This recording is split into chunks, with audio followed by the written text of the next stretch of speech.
Hey, Cher, I found someone. That was Michael Bolton. He wrote that, didn't he? Yeah. And how come and he had wanted to do it on his own album, his first album, but his record company didn't like it. Which was really silly. So he came to produce it. And I remember it was really strange because the more I did it, the more angry he got because he kept thinking, he kept saying, I don't understand why my record company won't let me do this. It's such a great song. Well, I'm glad you did it. I am too. Tell me, 14th and 15th of May, you're back here in the Midlands for 2 massive gigs. But this is so exciting. I can't wait. You arrive on stage on a chandelier. You sing a disco version of U2's I Still Haven't Found What I'm Looking For. We've got the videos of your past, the dances, the acrobatics, and of course the outrageous costume changes. Now, tell me. Oh, sorry about the changes. I'm just wearing a pair of jeans and a t-shirt. Hey, listen, that is not true. No, of course not. That is not true. I'd rather stick needles in my eyes than do a show like that. I heard that you're really boring when you're not on stage. That you live a quiet life.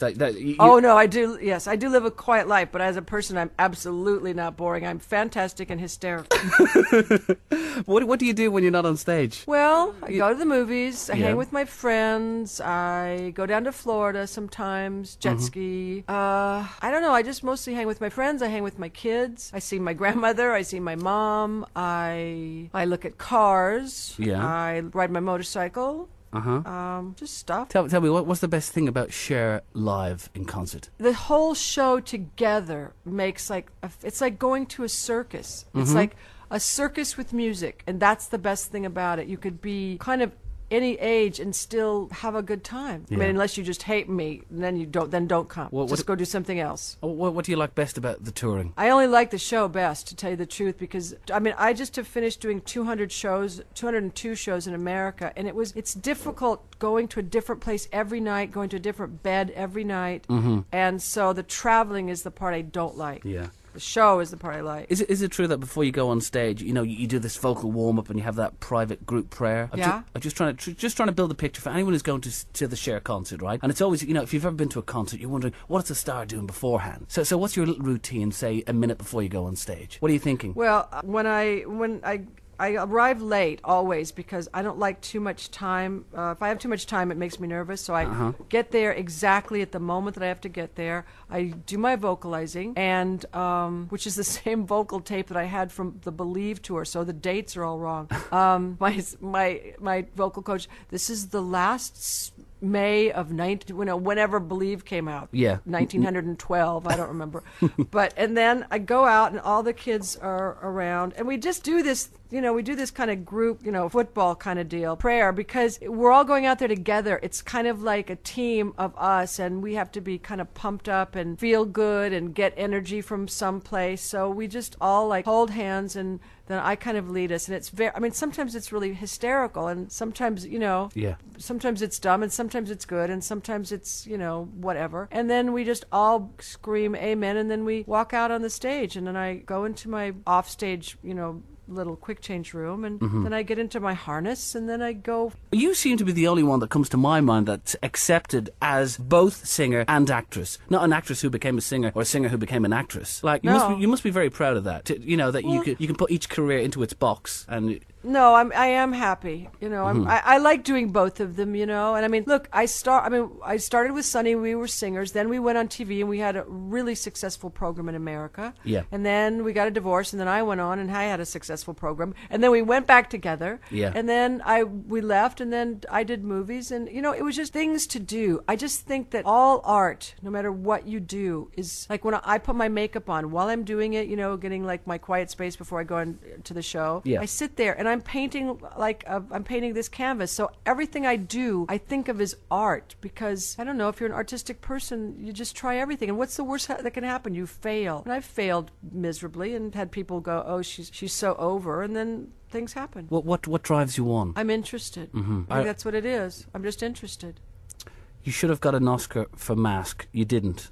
You turned up at the Oscars and you were wearing that. Is the guy called Bob Mackie? Is that the guy who does your clothes? Yeah. Yeah, that was just totally outrageous. That was like saying, "Well, you haven't given it to me, but to hell with you." And of course, you won an Oscar 2 years later. But right. No, I was just really angry because they said that they didn't. I wasn't a serious actress because I didn't dress like a serious actress, and my boyfriends were too young, and so I showed up in that outfit, and I thought, you know what?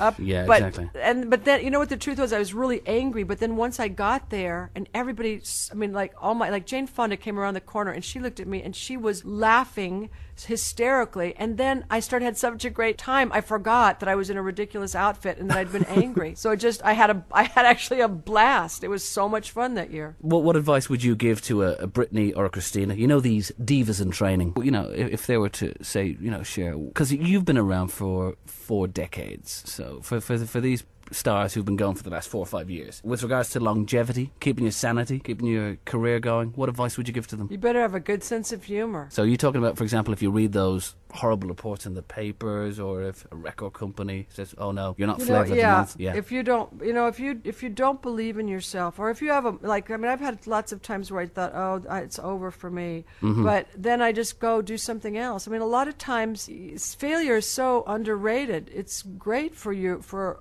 who you are. You know, it helps build a lot of character. So, and sometimes you need it, because also when you get to be famous young, you just think you are the hottest thing in the world and think it's going to go on forever. Yeah. And it doesn't. Well, I mean, in my case it does, but usually it doesn't. My mom told me that I used to run around when I was 3 years old naked singing. And so I said, "Well, Mom, what? Nothing's changed." Well, no, I wear a little bit more than like in the 90s, where I hardly wore anything, like just dental floss. Yeah. Tell me, you dated Richie Sambora from Bon Jovi, Gene Simmons from Kiss, and Val Kilmer. Right. I hear there's a man in your life by the name of Mr. Big. I didn't want to talk about him. Tell me, how did you two meet? Well, during the Believe tour, someone threw Mr. Big under a truck. Never. Under one of our trucks. You know, the stuff that we haul all of our stuff in. Yeah. And so we took him to the hospital because he was very sick, and he was only 3 weeks old, and he had a big puncture in his neck. And then we happened to be there for 2 days, which we are almost never playing the same venue twice. And then we got him back from the doctor, and everyone said, "What will we do with him?" And I said, "I'm taking him." And everybody said, "No, no, no, no, no." And I went, "Oh, yes, yes, yes, yes, yes." And so I took him, and now he's older and he's more handsome. And we do have to say that Mr. Big is a cat. Yes. Not the and guy. I named him Mr. Big because I was crazy about Sex and the City, and so I named him Mr. Big after the guy in Chris Sex North. and the City. That's his name. Chris North, is that his name? Well, I mean, yeah, I thought he was great. It was the first season, I think, and I thought he was hysterical. He was so cool, wasn't he? Because he Very cool.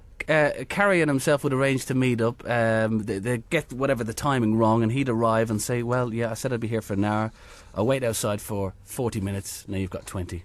And that's, he was really rude, wasn't he? No, he was good. Women like that. Do they? Okay. Yeah, well, nobody wants to push. Somebody wants to push someone around. Yeah, okay. Well, Cher, I'm taking no more grief from you. Just shut up and listen to what I've got to say, okay? Okay, fine.